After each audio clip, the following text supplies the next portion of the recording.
ہر بندہ محتاج ہے. آپ چھوٹی بھی عبادت کریں بڑی عبادت کر دیں, فرمایا کہ اس میں اخلاص ہونی چاہیے. من قام لیلۃ القدر ایمانا واحتسابا غفر له ما تقدم من ذنبه. اور پھر میرے نبی نے فرمایا کہ ان هذا الشهر قد حضركم وفيه ليلة خير من الف شهر. نبی پاک صلی اللہ علیہ وسلم کے سامنے صحابہ نے تذکرہ کیا کہ ایک آدمی سینکڑوں سال اس طریقے پر اس کی عمر رہی ہے, جہاد بھی کرتے رہے. یا رسول اللہ, پرانے زمانے کے لوگوں کی عمریں لمبی لمبی ہوتی تھی, ہم تو اس طرح تو نہیں کر سکتے ہیں. ہمارے ایک محدود عمر 75 سال 70 سال 80 سال 60 سال, تو ہم اس عمر میں اس مقام کو کہاں پہنچ سکتے ہیں؟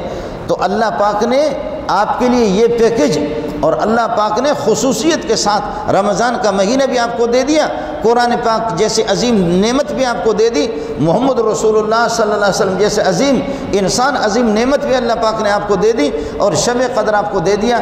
فرمایا کہ لیلۃ القدر خیر من الف شہر. اگر شب قدر کو آپ نے پا لیا, آپ نے عبادت کر دی, تو 83 سال کی ایک رات کے اندر 83 سال کی عبادتوں کا ثواب آپ کو مل گیا. کوئی مشکل نہیں ہے. اس لیے ساتھی اس کا اہتمام کریں, اور پھر آپ کو معلوم بھی ہوگا سبحان اللہ, عید کے موقع پر جب لوگ عیدگاہ کی طرف چلے جاتے ہیں تو اللہ تعالیٰ یہ ہے کہ فرشتوں کے سامنے فخر کا اظہار فرماتے ہیں. دیکھو تمہیں یاد ہے کہ نہیں ہے, جب میں نے آدم علیہ السلام کو پیدا کرنا چاہا اور آپ سے کہا کہ میں آدم کو اور اپنا خلیفہ انسان یہاں پیدا کر رہا ہوں, زمین میں میری خلافت انسان سنبھالیں گے اور انسانوں کی حکومت یہاں پر ہوگی, تو فرشتوں نے اعتراض کیا تھا اتجعل فیہا من یفسد فیہا ویسفک الدماء. اے اللہ, زمین میں آپ ایسی مخلوق پیدا فرما دیتے ہیں جو خون ریزی کریں گے اور آپس میں ایک دوسرے کے خون بہائیں گے, ایک دوسرے کو ماریں گے, قتل کریں گے. اللہ تیری حمد بھی ہم بیان کرتے ہیں, ثنا تیری بیان کرتے ہیں, آپ کو پاک سمجھتے ہیں تمام قسم کے عیوب سے. اس انسان کو پیدا کرنے کی ضرورت کیا ہے؟ اس انسان کو پیدا کرنے کی ضرورت کیا ہے؟ یہ وہ فرشتے ہیں. دل کے اندر انہوں نے یہ بھی چھپایا تھا, دل میں یہ چھپایا تھا کہ خلافت کا حقدار ہم ہیں. وقودها الناس والحجارة عليها ملائكة غلاظ شداد لا يعصون الله ما أمرهم ويفعلون ما يؤمرون.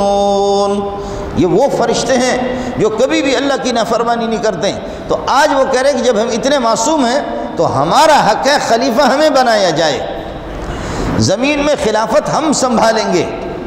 لیکن اللہ نے فرمایا انی عالم ما لا تعلمون, جو مجھے معلوم ہے انسان میں چور بھی ہوں گے, انسان میں ڈاکو بھی ہوں گے, انسانوں میں چور بھی ہوں گے, انسانوں میں ڈاکو بھی ہوں گے, انسانوں میں قاتل بھی ہوں گے, خون ریزی کرنے والے بھی ہوں گے, انسانوں کے اندر فرعون بھی ہوگا, انسانوں کے اندر قارون بھی ہوگا,